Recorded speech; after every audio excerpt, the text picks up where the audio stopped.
Welcome to the Handover video of your Winghamm motorhome. As we often do Handover videos, we'll start walking around the outside first of all. So we tend to start with on the passenger side. So where the fuel goes, so right down there, you need to open the passenger door before you can open that flap to put fuel in. So diesel goes in there. I've opened the bonnet already. I'll show you where the bonnet release is. It's in the driver's side. We'll take you around the front and we'll open the bonnet. So under the bonnet we've got a hydraulic fluid for brakes. We have got dipstick to measure the oil. We've got where the oil goes in if you need any. This is for your coolant system and also for your screen wash, which is right in front. Nice easy access to. Battery cover is over the passenger side of the vehicle, so you need to undo these clips to get access to the battery, but the battery lives in there. Bonnet release, I said I'd show you. So open driver's door and you'll find it's right under the dashboard, just tucked right in here. To open all the lockers, we need to use the big key, so it is this one. So I'll open that up to let you see it. So gas locker, we have two 6 kilogram bottles, so you need to change it across. So connected to this one just now, turn it on, press that button to pressurise it. That will allow gas to flow through the system. We've also got an isolator valve up there. Fresh water, this one is a little bit different. So fresh water is actually located inside the gas locker, so it's there. It will also open with the vehicle key. So the same one that starts the ignition, that would open that. That will let you access in there and fresh water to fill the tank. Below the gas locker is location for drain down, so that is for your fresh water. So to release fresh water, pull it out, that will open the valve and drop the fresh water. So for winter time for draining, that is access to there. Moving to the rear of the van, if we drop down here, underneath there, that tab, if you pull that releases the grey water. Also in the back of the van we have the flue vent for the Truma boiler system, so it's right at the back. It can get a little bit warm if it's running for a while, but just to make sure that it's kept clear of obstructions. If not, it will trip out the boiler and it can cause problems. Heating system, hot water system won't work. Electric hookup point is located at the rear of the van underneath, so it's actually kind of under the back bumper. So that flap opens, when the cable's not in place that goes up and clips up. But we all say to people, plug in the cable to the van first, then plug it into the outlet and switch it on from there. Also in the rear, if you use the big key, I'll open to let you see it, undo that one and undo the one at the other side. That section drops down. There's a storage in there, but also the spare wheel is located in there. I'll open that and let you see it. So that's the rear section open. So that is location of the spare wheel. Let's say there is storage, quite a lot of storage actually, underneath the vehicle as well. Moving around to the passenger side, at the rear, this is your toilet cassettes inside that hatch. Toilet cassette is in there. To take it out, just simply lift that yellow handle that's there and pull out. If there's any resistance, don't pull any further. Go inside and check the toilet, the mechanism's closed. To put it back, just put it back in. It should locate with a solid click. You know it's in place.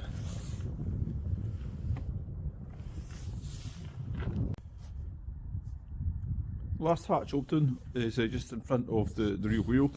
So that is your leisure battery. So leisure battery is located in there. We've got a toolkit and just a couple of little bits and pieces sitting in there too. So let's go inside. So electric step, the button for electric step is just there, so just inside the door, and that will action the step. Same button retracts it back in again. Also above the button for the step you've got a light switch, so as you step in a dark night that will illuminate the van. You can then step inside and switch on the rest of the controls. So let's go in. Above the entrance door you find the control panel. So the main switches on the control panel would be that one there. So that is your main part to switch on. It's going to tell us that there's no water in it just now. Let's just flash it in there to say that no fresh water. So time is on there. To check your battery levels is that one there. So it will tell us first of all that that is the leisure battery, and it'll tell us the voltage on it. Press it again, it'll tell you the amps that's on it. Press it again, it will tell you the vehicle battery, so it changes picture on it from the rear of the van to show you the cab section and battery level. So it's at 12.4 volts. Same again, we'll show you the amps on it as well if you want to. Water level is that one. So that's fresh water, so at the moment there's 0 water in it because it's too cold. Press it again, it will show you that one, and it will show you that's 0 as well, so there's no wastewater in it either. That is for your pump. There's no water in it, so I won't switch it on just now. Just when you want to run the taps, the water system, have that switched on. That's your lighting, but it also powers your boiler as well. So that button needs to be switched on before you can use your heating or your hot water on the boiler system. That is for winter time. We believe, I don't know for sure yet, is for winterized tanks. I'll need to investigate that and tell you more at handover. Your heating and hot water is it runs on gas only in this system. So this is set up on it. At the moment that section there, that switch is off, so it's off in the middle.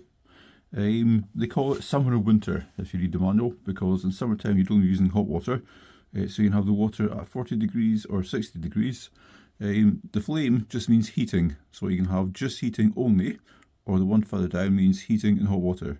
But to turn it on, just simply turn that, power should come on, and you can adjust the temperature setting on that.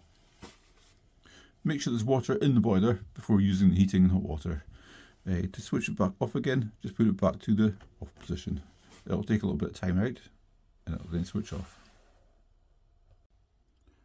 Trip switches or RCD switches is located just in the main cupboard to the left of the heating controls. So just sitting there. So there's 2 trip switches. They should always be in up position. You've also got a test button on it as well.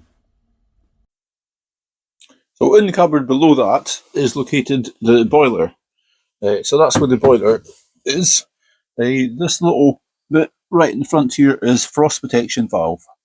So if the temperature drops inside the van and there's water inside it and the valve's shut, what will happen was the valve will open, release the water out of the boiler.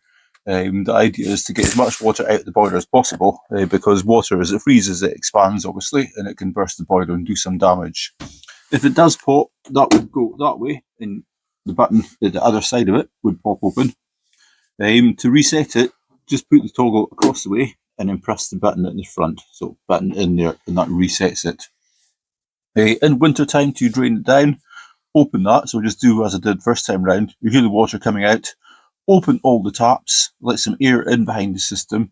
Drain the fresh water tank, drain the grey water tank, and get as much water out of the van as possible. For winter time, for low temperatures when you're not using the van. In the same cupboard, right up at the top on the right hand side, is your fuses. So covers on it just now, but it's got a little indication of what fuse does what, and so fuses are there. So good idea is to keep some spare fuses in the van, just in case. Going to talk about the fridge. The fridge is a 3-way fridge.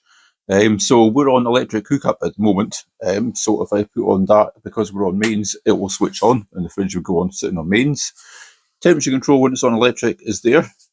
If you were running the engine, you could switch it from that. So not on hookup, but the engine's running, it won't work just now. But you switch it on there, and that would then illuminate to say that the fridge is working on alternator or off the vehicle battery when the engine's running. Also runs on gas. The gas is on this side, so over here.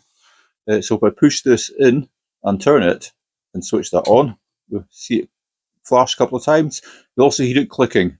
That's the igniter in the fridge. So when it ignites, that will stop flashing.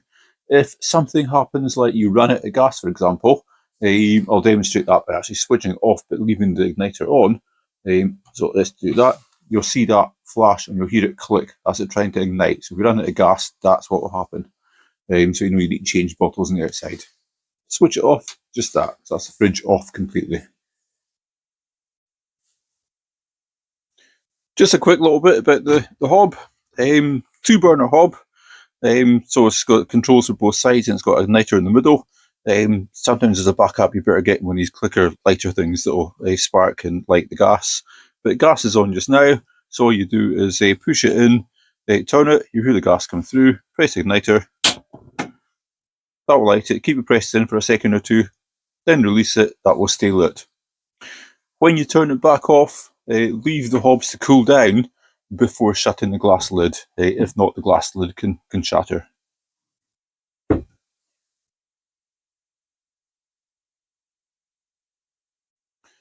In the cupboard to the right of the fridge, in here is located your gas isolation valves. So they are down there. They're open at the moment. If they're across the pipe that way, that means the appliance is switched on. So that one's for the fridge, got a little frost symbol on it. That one's for the cooker, got a symbol with a pot on it. That one is coming up from the gas pipe or gas bottles itself. So you can isolate each appliance separately or turn it off from there. No need to do it when you're travelling, but I definitely would switch it off at the bottles. Just a little bit about the taps. There's no water in the van at the moment because it is still low temperatures. We're not quite on handover day yet, so I haven't put water in it in case it freezes. But just as I was saying earlier, for drain down, open the valves outside, so drain fresh water, drain grey water, open the frost protection valve, open the taps as well, and have it in the middle position, so it's like getting out, so it's between hot and cold, if you know what I mean. Let some air in behind the system, that will help drain as much water out as possible.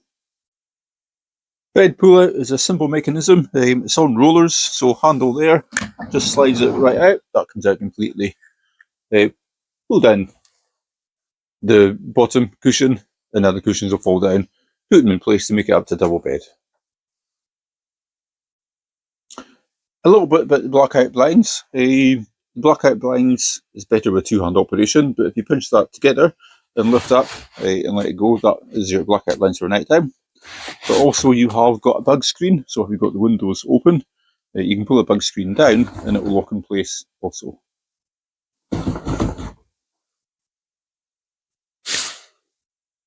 Thank you for choosing Highland Camper Vans. We hope you enjoy your new van, and we wish you lots of miles with lots of smiles.